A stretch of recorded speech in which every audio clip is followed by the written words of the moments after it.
Pronto, tá gravado. Pode começar. Não faça isso, querida. A leitora, que é minha amiga e abriu este livro com o fim de descansar da cavatina de ontem para a valsa de hoje, quer fechá-lo às pressas, ao ver que beiramos um abismo. Não faça isso, querida. Eu mudo de rumo. Os outros. Na manhã seguinte, acordei livre das abominações da véspera. Chamei-lhes alucinações. Tomei café, percorri os jornais e fui estudar uns autos. Capitu e a prima Justina saíram para a missa das 9, na Lapa. A figura de Sancha desapareceu inteiramente no meio das alegações da parte adversa que eu ia lendo nos autos, alegações falsas, inadmissíveis, sem apoio na lei nem nas praxes. Vi que era fácil ganhar a demanda. Consultei Dalloz, Pereira e Souza. Uma só vez olhei para o retrato de Escobar. Era uma bela fotografia, tirada um ano antes. Estava de pé, sobressacada, abotoada, a mão esquerda no dorso de uma cadeira, a direita metida ao peito, o olhar ao longe para a esquerda do espectador. Tinha garbo e naturalidade. A moldura que lhe mandei por não encobria a dedicatória, escrita embaixo, não nas costas do cartão. Ao meu querido Bentinho, o seu querido Escobar, 20/4/70. Essas palavras fortaleceram-me os pensamentos daquela manhã e espancaram de todas as recordações da véspera. Naquele tempo, a minha vista era boa. Eu podia tê-las no lugar em que estava. Tornei aos autos. A catástrofe. No melhor deles, ouvi passos precipitados na escada. A, cam a campainha soou, soaram palmas, golpes na cancela, vozes acudiram todos, acudi eu mesmo. Era um escravo da casa de Sancha que me chamava. Para ir lá, senhor, nadando, senhor, morrendo. Não disse mais nada, ou eu não lhe ouvi o resto. Vesti-me, deixei recado a Capitu e corri ao Flamengo. Em caminho, fui adivinhando a verdade. Escobar meteu-se a nadar, como usava fazer, arriscou-se um pouco mais fora do que de costume, apesar do mar bravio. Foi enrolado e morreu. As canoas que acudiram mal puderam trazer-lhe o cadáver. O enterro. A viúva poupou-vos as lágrimas da viúva. As minhas, a viúva poupou-vos as lágrimas da viúva, as minhas, as da outra gente. Saí de lá cerca de 11 horas. Capitu e prima Justina esperavam-me, uma com o parecer batido e estúpido, outra enfastiada apenas. Vão fazer companhia à pobre Sanchinha. Eu vou cuidar do enterro. Assim fizemos. Quis que o enterro fosse pomposo, e a afluência dos amigos foi numerosa. Praia, ruas, Praça da Glória, tudo eram carros, muito deles particulares. A casa não sendo grande, não podiam lá caber todos. Muitos estavam na praia, falando do desastre, apontando o lugar em que Escobar falecera, ouvindo referir a chegada do morto. José Dias ouviu também falar dos negócios do finado, divergindo alguns na avaliação dos bens, mas havendo acordo em que o passivo devia ser pequeno. Elogiavam as qualidades de Escobar. Um ou outro discutia o recente gabinete, Rio Branco. Estávamos em março de 1871. Nunca me esqueceu o mês nem o ano. Como eu houvesse resolvido falar no cemitério, escrevi algumas linhas e mostrei-as em casa a José Dias, que as achou realmente dignas do morto e de mim. Pediu-me o papel, recitou lentamente o discurso. pesando as palavras, e confirmou a primeira opinião. No Flamengo espalhou a notícia. Alguns conhecidos vieram interrogar-me. Então, vamos ouvi-lo? 4 palavras. Pouco mais seriam. Tínhamos escrito com receio de que as emoções me impedissem de improvisar. No Tilbury, em que andei 1 ou 2 horas, não fizera mais que recordar o tempo dos seminários, as relações de Escobar, as nossas simpatias, a nossa amizade, começada, continuada e nunca interrompida, até que o lance da fortuna fez separar para sempre duas criaturas que prometiam ficar por muito tempo unidas. De quando em quando enxugava os olhos. O cocheiro aventurou 2 ou 3 perguntas sobre a minha situação moral. Não me arrancando nada, continuou o seu ofício. Chegando à casa, deitei aquelas emoções ao papel. Tal seria o discurso. Olhos de ressaca. Enfim chegou a hora da encomendação e da partida. Sancha quis despedisse do marido, e o desespero daquele lance consternou a todos. Muitos homens choravam também, as mulheres todas.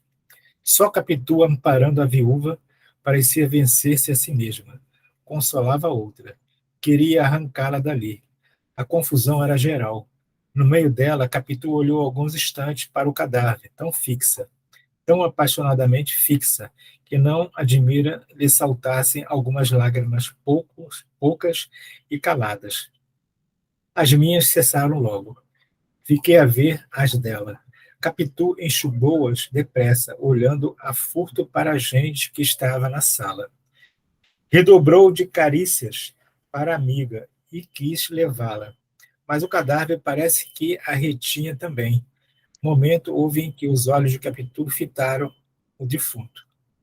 Quais os da viúva, sem o pranto nem as palavras desta, mais grandes e abertos como a vaga do mar lá fora, como se quisesse tragar também o nadador da manhã. Passa.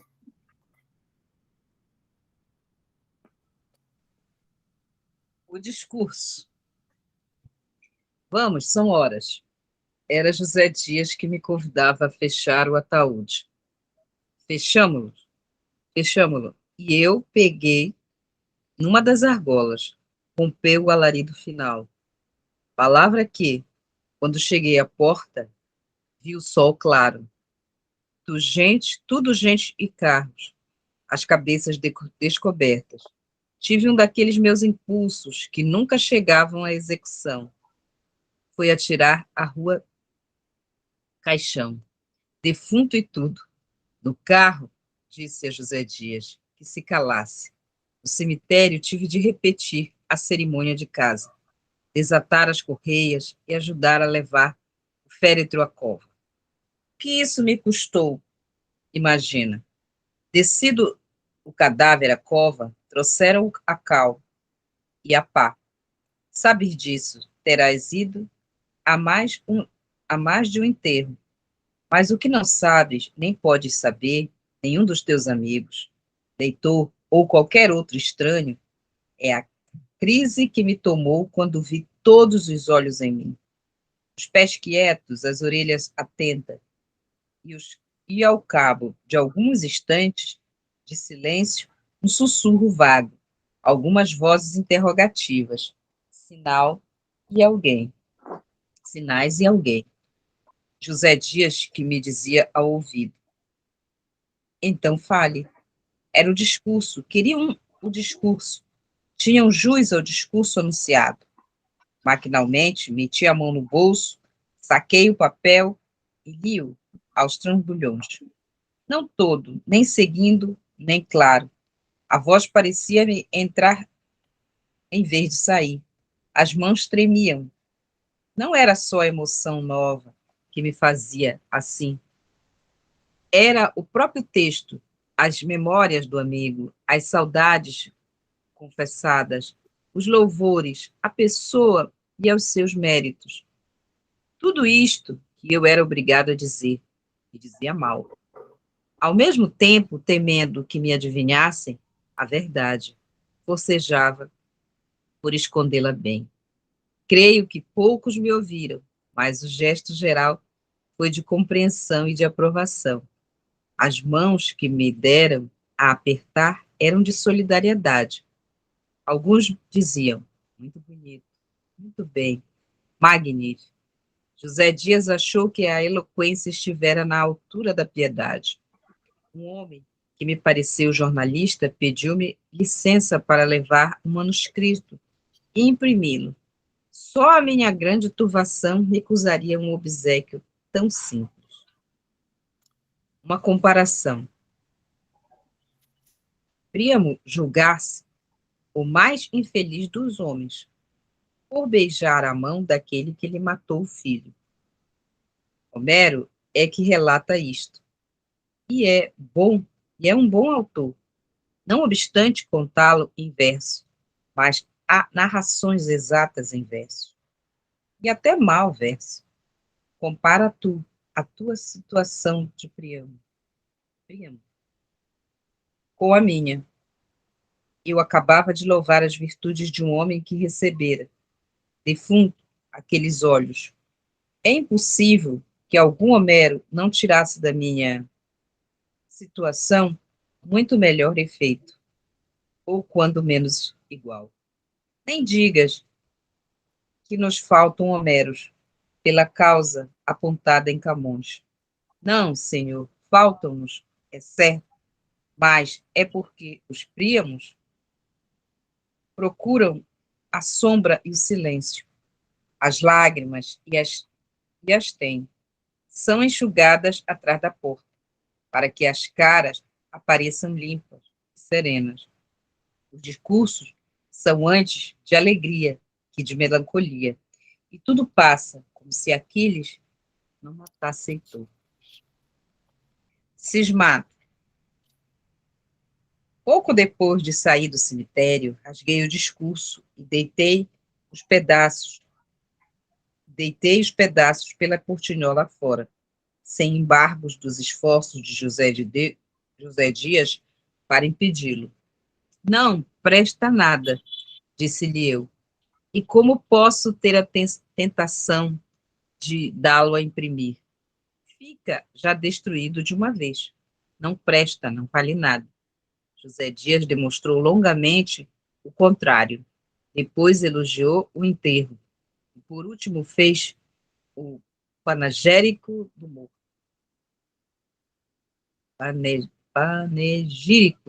Panegírico do morto. Uma grande alma, espírito ativo, coração reto, amigo, bom amigo, digno da esposa amantíssima que Deus lhe dera. Neste ponto do discurso, deixei-o falar sozinho e peguei a cismar comigo. Que cismei? Foi tão escuro e confuso que não me deixou tomar pé. No capete, mandei parar o carro. Disse a José Dias que fosse buscar as senhoras ao Flamengo e as levassem para casa. Eu iria a pé, mas vou fazer uma visita. A razão disto era acabar de cismar e escolhi uma resolução que fosse adequada ao momento. O carro andaria mais depressa que as pernas. Estas iriam pausadas ou não. Podiam afrouxar o passo, parar, arrepiar o caminho e deixar que a cabeça cismasse à vontade. Fui andando e cismando. Tinha já comparado o gesto de Sancha na véspera e de desespero daquele dia. Eram inconciliáveis. A viúva era realmente amantíssima. Assim se desvaneceu de toda a ilusão da minha vaidade. Não seria o mesmo caso de Capitu? Cuidei de recompor os olhos. A posição em que a vi, o ajuntamento de pessoas que devia naturalmente impor-lhe a dissimulação, se houvesse algo que dissimular. O que aqui vai por ordem lógica e dedutiva? Tinha sido antes uma barafunda de ideias e sensações, graças aos solavancos do carro e às interrupções de José Dias. Agora, porém, raciocinava e evocava claro e bem. Concluí de mim para mim, e era a antiga paixão que me ofuscava, ainda, e me fazia desvairar como sempre. Quando cheguei a esta conclusão final, chegava também à porta de casa, mas voltei para trás e subi outra vez a Rua do Catete. Eram as dúvidas que me afligiam, com a necessidade de afligir Capitu, com a minha grande demora. Ponhamos que eram duas causas. Andei largo espaço, até que me senti sossegar e endireitei para casa. Batiam 8 horas numa padaria. O barbeiro.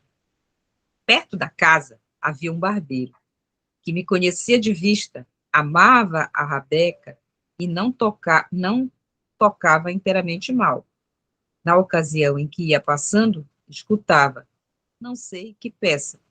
Parei na calçada a ouvi-lo. Tudo são pretextos a um coração agoniado. Ele viu-me e continuou a tocar. Não atendeu a um freguês e logo a outro, que ali foram, a despeito da hora e de ser domingo, confiar-lhes as caras a navalha. Perdeu-os sem perder uma nota. Ia tocando para mim. Esta consideração fez-me chegar francamente à porta da loja. Voltando para ele. Ao fundo, levantando de chita que fechava o interior da casa. Vi apontar uma moça trigueira, vestido claro, flor no cabelo. Era a mulher dele. Creio que me descobriu de dentro. E veio agradecer-me com a presença, o favor que eu fazia ao marido. Se não me engano, chegou a dizê-lo com os olhos. Quanto ao marido, tocava agora com mais calor. Sem ver a mulher, sem ver fregueses, grudava a face ao instrumento, passava a alma ao arco e tocava. Divina arte. Ia formando um grupo. Deixei a porta da loja e vi andando para casa.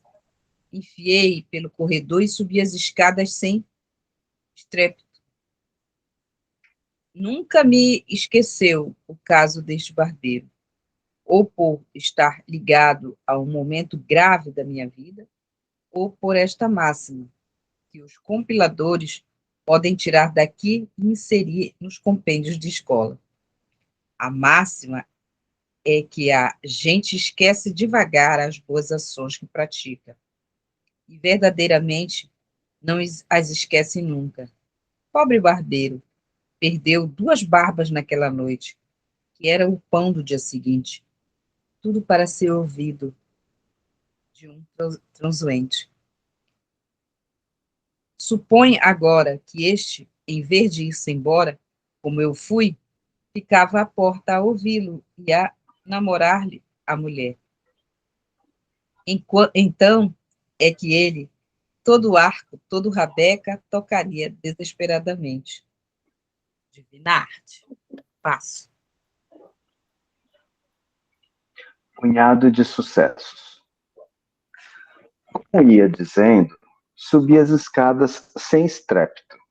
Empurrei a cancela, que estava apenas encostada, e dei com prima Justina e José Dias jogando cartas na saleta próxima. Capitu levantou-se do canapé e veio a mim. O rosto dela era agora sereno e puro. Os outros suspenderam o jogo e todos falamos do desastre e da viúva. Capitu censurou a imprudência de Escobar e não estimulou a tristeza que lhe trazia a dor da amiga. Perguntei-lhe por que não ficara com Sancha aquela noite. Tem lá muita gente. Ainda assim ofereci-me, mas não quis. Também lhe disse que era melhor vir para cá e passar aqui uns dias conosco. Também não quis? Também não. Entretanto, a vista do mar há de ser-lhe penosa todas as manhãs, ponderou José Dias, e não sei como poderá. Mas passa, o que é que não passa? Atalhou prima Justina. E como, em torno desta ideia, começássemos uma troca de palavras, Capitu saiu para ver se o filho dormia. Ao passar pelo espelho, consertou os cabelos tão demoradamente que pareceria afetação, se não soubéssemos que ela era muito amiga de si. Quando tornou, trazia os olhos vermelhos. Disse-nos que, ao mirar o filho dormindo, pensara na filhinha de Sancha e na aflição da viúva. E sem lhe dar das visitas, nem reparar se havia algum criado, abraçou-me e disse-me que, se quisesse pensar nela, era preciso pensar primeiro na minha vida. José Dias achou a frase lindíssima e perguntou a Capitu por que é que não fazia versos. Tentei meter o caso à bolha, e assim acabamos a noite. No dia seguinte, arrependi-me de haver rasgado o discurso, não que quisesse dá-lo a imprimir, mas era a lembrança do finado. Pensei em recompô-lo, mas só achei frases soltas, que uma vez juntas não tinham sentido. Também pensei em fazer outro, mas era já difícil, e podia ser apanhado em falso pelos que me tinham ouvido no cemitério. Quanto a recolher os pedacinhos de papel deitados à rua, era tarde, estariam já varridos. Inventariei as lembranças de Escobar, livros, um tinteiro de bronze, uma bengala de marfim, um pássaro, o álbum de Capitu, duas paisagens do Paraná e outras. Também ele as possuía de minha mão. Vivemos assim a trocar memórias e regalos, ora em dia de anos, ora sem razão particular. Tudo isso me empanava os olhos. Vieram os jornais do dia, davam notícia do desastre e da morte de Escobar, os estudos e os negócios deste, as qualidades pessoais, a simpatia do comércio, e também falavam dos bens deixados da mulher e da filha. Tudo isso foi na segunda-feira. Na terça-feira foi aberto o testamento, que me nomeava segundo testamenteiro. O primeiro lugar cabia à mulher. Não me deixava nada, mas as palavras que me escrevera em carta separada eram sublimes de amizade e estima. Capitu, desta vez, chorou muito, mas compôs-se depressa. Testamento, inventário, tudo andou quase tão depressa como aqui vai dito. Ao cabo de pouco tempo, Sancha retirou-se para a casa dos parentes no Paraná. A Dona Sancha. Dona Sancha, peço-lhe que não leia este livro. Ou, se o houver lido até aqui, abandone o resto. Basta fechá-lo. Melhor será queimá-lo, para lhe não dar tentação e abri-lo outra vez. Se, apesar do aviso, quiser ir até o fim, a culpa é sua. Não respondo pelo mal que receber. O que já lhe tiver feito, contando os gestos daquele sábado, esse acabou, uma vez que os acontecimentos, e eu com eles, desmentimos a minha ilusão. Mas o que agora alcançar, esse é indelével. Não, amiga minha, não leia mais. Vá envelhecendo sem marido nem filha, que eu faço a mesma coisa, e é ainda o melhor que se pode fazer depois da mocidade. Um dia iremos daqui até a porta do céu, onde nos encontraremos renovados, como as plantas novas. Come piante novelli, rinovelate de novelli fronde, o resto em Dante. Um dia. Porquanto um dia Capitu quis saber o que é que me fazia andar calado e aborrecido. E propôs-me a Europa, Minas, Petrópolis, uma série de bailes, 1000 desses remédios aconselhados aos melancólicos. Eu não sabia que lhe respondesse. Recusei as diversões. Como insistisse, repliquei-lhe que os meus negócios andavam mal. Capitu sorriu para animar-me. E que tinha que andassem mal? tornariam a andar bem e até lá as joias, os objetos de algum valor seriam vendidos e iríamos residir em algum beco. Viveríamos sossegados e esquecidos. Depois tornaríamos à tona da água. A ternura com que me disse isto era de comover as pedras, pois nem assim. Respondi-lhe secamente que não era preciso vender nada. Deixei-me estar calado e aborrecido. Ela propôs-me jogar cartas ou damas, um passeio a pé, uma visita a mata-cavalos, e como eu não aceitasse nada, foi para a sala, abriu o piano e começou a tocar. Eu aproveitei a ausência, peguei do chapéu e saí. Perdão, mas este capítulo devia ser precedido de outro, em que contasse um incidente, ocorrido poucas semanas antes, 2 meses depois da partida de Sancha. Vou escrever. Podia antepô-lo a este, antes de mandar o livro ao prelo, mas custa muito alterar o número das páginas. Vai assim mesmo. Depois a narração seguirá até o fim. Demais é curto. Anterior ao anterior. Foi o caso que a minha vida era outra vez doce e plácida. A banca do advogado rendia-me bastante. Capitu estava mais bela, Ezequiel ia crescendo. Começava o ano de 1872. Você já reparou que Ezequiel tem nos olhos uma expressão esquisita? Perguntou-me Capitu. Só vi 2 pessoas assim. Um amigo de papai e o defunto Escobar. Olha, Ezequiel, olha firme, assim, vira para o lado de papai. Não precisa revirar os olhos, assim, assim. Era depois de jantar. Estávamos ainda à mesa. Capitu brincava com o filho, ou ele com ela, ou um com o outro, porque em verdade queriam-se muito. Mas é também certo que ele me queria ainda mais a mim. Aproximei-me de Ezequiel. Achei que Capitu tinha razão. Eram os olhos de Escobar, mas não me pareceram esquisitos por isso. Afinal, não haveria mais que meia dúzia de expressões no mundo, e muitas semelhanças se dariam naturalmente. Ezequiel não entendeu nada. Olhou espantado para ela e para mim, e afinal saltou-me ao colo. Vamos passear, papai. Logo, meu filho. Capitu, alheia a ambos, fitava agora a outra borda da mesa, mas dizendo-lhe eu que, na beleza, os olhos de Ezequiel saíam aos da mãe. Capitu sorriu, abanando a cabeça com um ar que nunca achei em mulher alguma. Provavelmente porque não gostei tanto das outras. As pessoas valem o que vale a afeição da gente. E é daí que mestre Povo tirou aquele adágio que quem o feio ama bonito lhe parece. Capitu tinha meia dúzia de gestos únicos na terra. Aquele entrou-me pela alma dentro. Assim fica explicado que eu corresse a minha esposa e amiga e lhe enchesse a cara de beijos.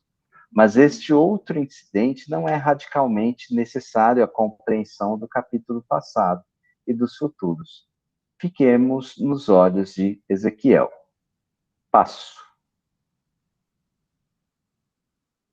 Quer pegar aí de novo? Vou ler um pouquinho. O debuxo e o colorido. Nem só os olhos, mas as restantes feições, a cara, o corpo, a pessoa inteira iam se apurando com o tempo. Eram como um debuxo primitivo que o artista vai enchendo e colorindo aos poucos, e a figura entra a ver. Sorrir, palpitar, falar quase, até que a família pendura o quadro na parede, em memória do que foi e já não pode ser. Aqui podia ser e era. O costume valeu muito contra o efeito da mudança, mas a mudança fez não a maneira de teatro, fez-se como a manhã que aponta vagarosa, primeiro que se possa ler uma carta. Depois, lê-se a carta na rua. Em casa, no gabinete, sem abrir as janelas, a luz coada pelas persianas, basta distinguir as letras. Li a carta, mal a princípio e não toda. Depois foi lendo melhor. Fugia-lhe, é certo, metia o papel no bolso, corria à casa. Fechava-me, não abria as vidraças, chegava a fechar os olhos, quando novamente abria os olhos e a carta. A letra era clara e a notícia claríssima. Escobar vinha assim surgindo da sepultura, do seminário e do Flamengo, para se sentar comigo à mesa, receber-me na escada, beijar-me no gabinete de manhã, ou pedir-me à noite a bênção do costume. Todas essas ações eram repulsivas. Eu tolerava-as e praticava-as para me não descobrir a mim mesmo e ao mundo. Mas o que pudesse dissimular ao mundo não podia fazê-lo a mim, que vivia mais perto de mim que ninguém. Quando nem mãe nem filho estavam comigo, o meu desespero era grande. Eu jurava matá-los a ambos. Hora de golpe, hora devagar, para dividir pelo tempo da morte. Todos os minutos da vida embaçada e agoniada.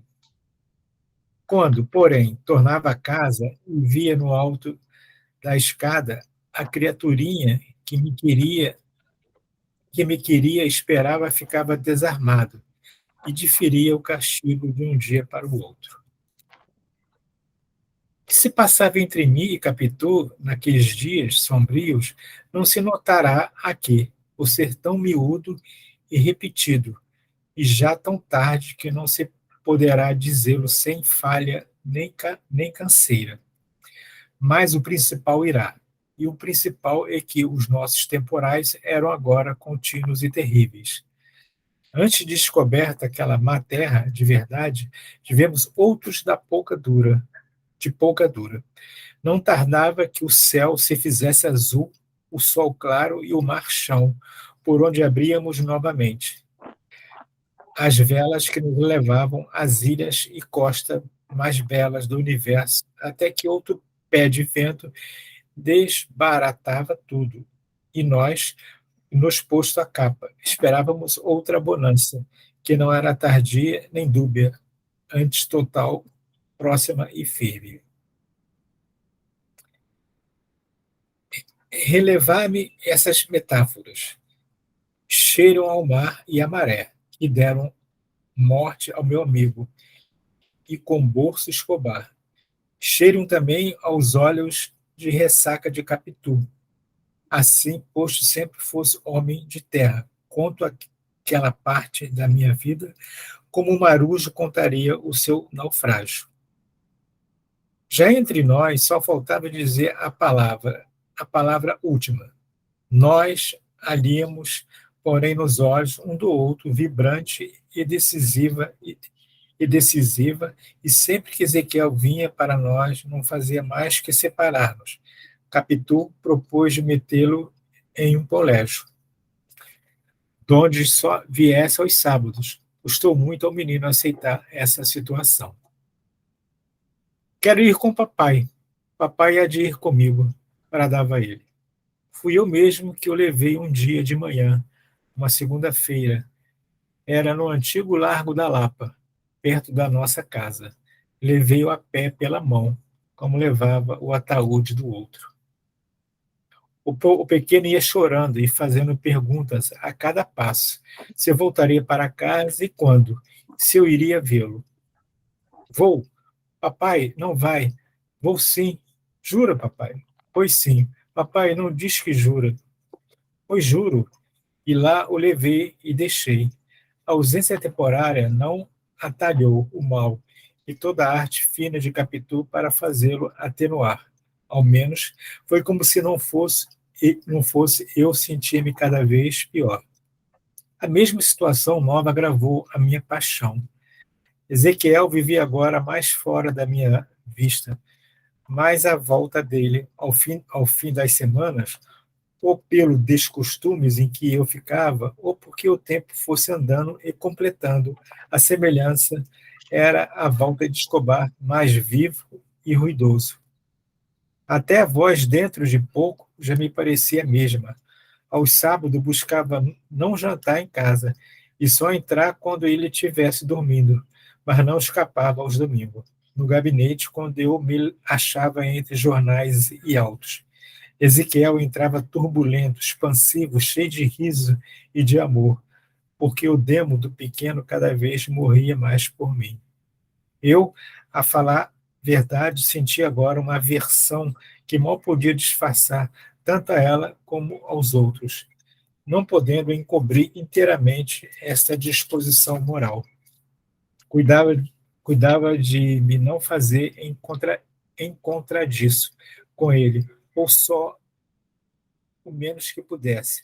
Ora tinha trabalho que me obrigava a fechar o gabinete, ora saía ao domingo para ir passear pela cidade e arrebaldes o meu mal secreto. Passo. Uma ideia. Um dia era uma sexta-feira. Não pude mais. Certa ideia que negrejava em mim abriu as asas e entrou, a batê-las de um lado para outro, como fazem as ideias que querem sair. Ser sexta-feira, creio que foi acaso, mas também pode ter sido propósito. Fui educado no terror daquele dia. Ouvi cantar baladas em casa, vindas da roça e da antiga metrópole, nas quais a sexta-feira era o dia de agouro. Entretanto, não havendo alma no célebre, é provável que a ideia não batesse as asas, senão pela necessidade que sentia de vir ao ar e à vida. A vida é tão bela que a mesma ideia da morte precisa de vir primeiro a ela, antes de se ver cumprida. Já me vais entendendo. Lê agora outro capítulo. Dia de sábado. A ideia saiu finalmente do cérebro. Era noite e não pude dormir. Por mais que a sacudisse de mim. Também nenhuma noite me passou tão curta. Amanheceu, quando cuidava não ser mais que 1 ou 2 horas. Saí supondo deixar a ideia em casa. Ela veio comigo. Cá fora tinha a mesma cor escura, as mesmas asas trépidas, e, posto a voar-se com ela, era como se fosse fixa, eu a levava na retina. Não que me encobrisse as coisas externas, mas via-as através dela, com a cor mais pálida de que de costume e sem se demorarem nada. Não me lembra bem o resto do dia. Não me lembra bem o resto do dia. Sei que escrevi algumas cartas, comprei uma substância, que não digo para não despertar o desejo de prová-la. A farmácia faliu, é verdade. O dono fez-se banqueiro e o banco prospera. Quando me achei com a morte no bolso, senti tamanha alegria, como se acabasse de tirar a sorte grande. Ou ainda maior, porque o prêmio da loteria gasta-se e a morte não se gasta. Fui à casa de minha mãe com o fim de despedir-me a título de visita, ou de verdade, ou por ilusão. Tudo ali me pareceu melhor nesse dia. Minha mãe, menos triste. Tio Cosme, esquecido do coração. Prima Justina, da língua. Passei 1 hora em paz. Cheguei a abrir mão do projeto. Que era preciso para viver. Que era preciso para viver. Nunca mais deixei aquela casa. Ou aprender aquela hora a mim mesmo. Otelo. Jantei fora. De noite fui ao teatro. Representava-se justamente Otelo. E eu não vira, nem lera nunca. Sabia apenas o assunto e estimei a coincidência. Vi as grandes raivas do Moro por causa de um lenço, um simples lenço. E aqui dou matéria à meditação dos psicólogos, deste e de outros continentes, pois não me pude furtar a observar que um lenço bastou a acender os ciúmes de Otelo, compor a mais sublime tragédia deste mundo. Os lenços perderam-se, hoje são precisos os próprios lenços. Alguma vez nem lençóis há, e valem só as camisas. Tais eram que me iam passando pela cabeça, vagas e turbas, à medida que o Moro rolava confuso. E Iago destilava a sua calúnia. Nos intervalos, não me levantava da cadeira. Não queria expor-me a encontrar algum conhecido. As senhoras ficavam quase todas nos camarotes, enquanto os homens iam fumar. Então eu perguntava a mim mesmo se alguma daquelas não teria amado alguém que jace agora no cemitério. E vinham outras incoerências, até que o pano subia e continuava a peça. O último ato mostrou-me que não eu, mas Capitu devia morrer. Ouvi as súplicas de Desdémona, as suas palavras amorosas e puras, e a fúria do Moro, e a morte que este lhe deu entre aplausos frenéticos do público. E era inocente, vinha eu dizendo rua abaixo, que faria o público se ela deveras fosse culpada, tão culpada como Capitu? Que morte lhe daria o Moro? Um travesseiro não bastaria? Era preciso sangue e fogo, um fogo intenso e vasto, que a consumisse de todo e a reduzisse a pó. E o pó seria lançado ao vento como eterna extinção. Vaguei pelas ruas o resto da noite.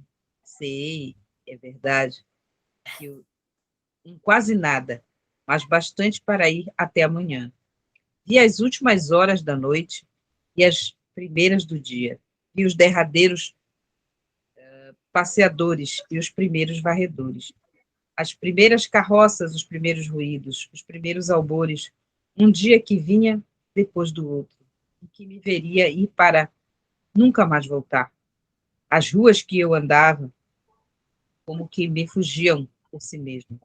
Não tornaria a contemplar o mar da glória, nem a Serra dos Órgãos, nem a Fortaleza de Santa Cruz e outras. A gente passava, não era tanta. A gente que passava não era tanta, como nos dias comuns da semana, mas era já numerosa e ia a algum trabalho que repetiria depois. Eu é que não repetiria mais nada. Cheguei a casa, abri a porta devagarinho, subi pé ante pé, meti no gabinete, ia andar 6 horas. Tirei o veneno do bolso, fiquei em mangas de camisa. Escrevi ainda uma carta, a última, dirigida a Capitu. Nenhuma das outras era para ela. Senti necessidade de lhe dizer uma palavra em que lhe ficasse o remorso da minha morte.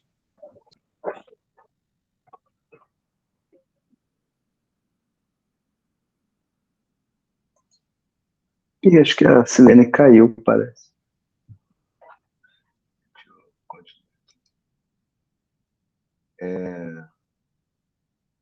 Senti necessidade de lhe dizer uma palavra em que lhe ficasse o remorso da minha morte. Escrevi 2 textos. O primeiro queimei-o por ser longo e difuso.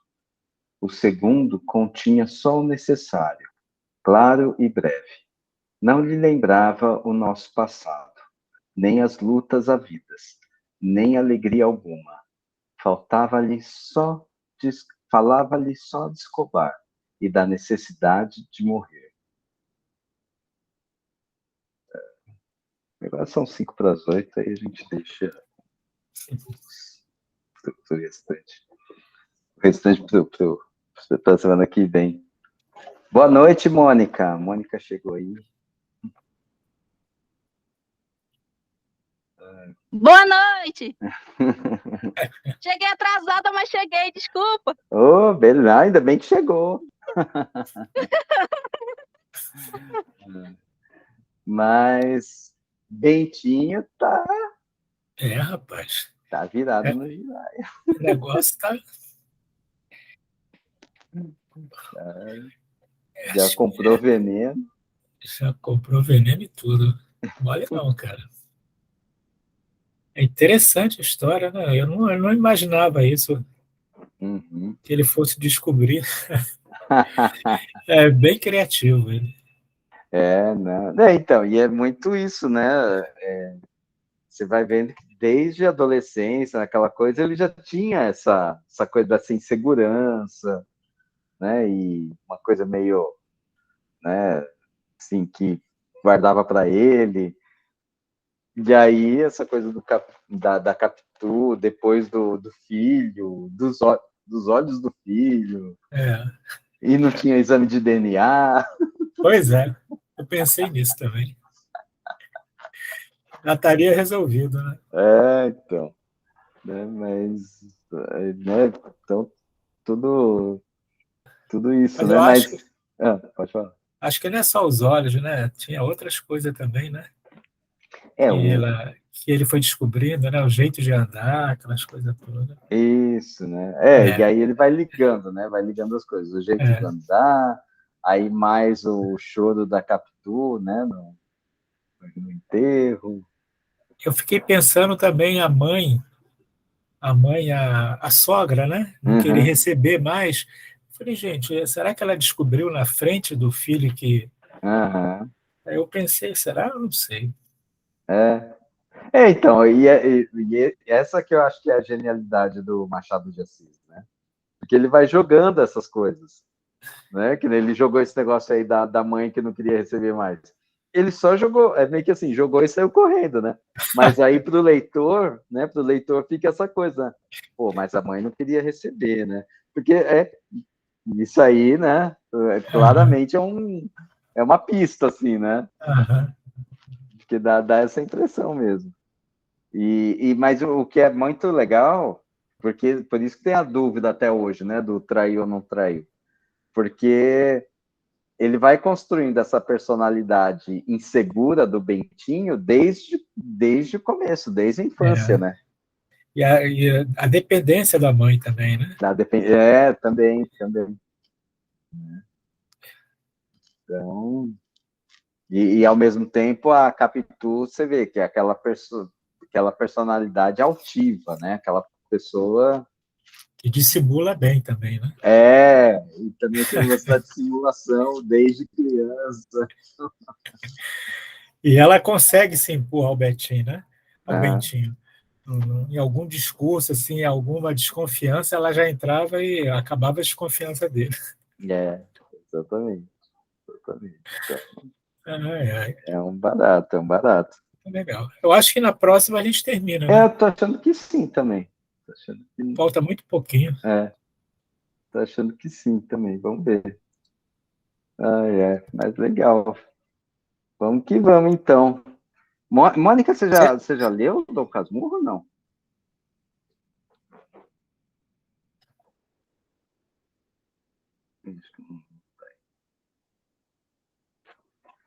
Você ia falar alguma coisa, Jorge? Acho que eu cortei. Não. Mas então tá bom. Então, tá ótimo. Bora lá, semana que vem, vamos ver se a gente descobre. Então tá, já. Então. Valeu, pessoal. Valeu, boa noite. Um abraço. Abraço, tchau. Tchau.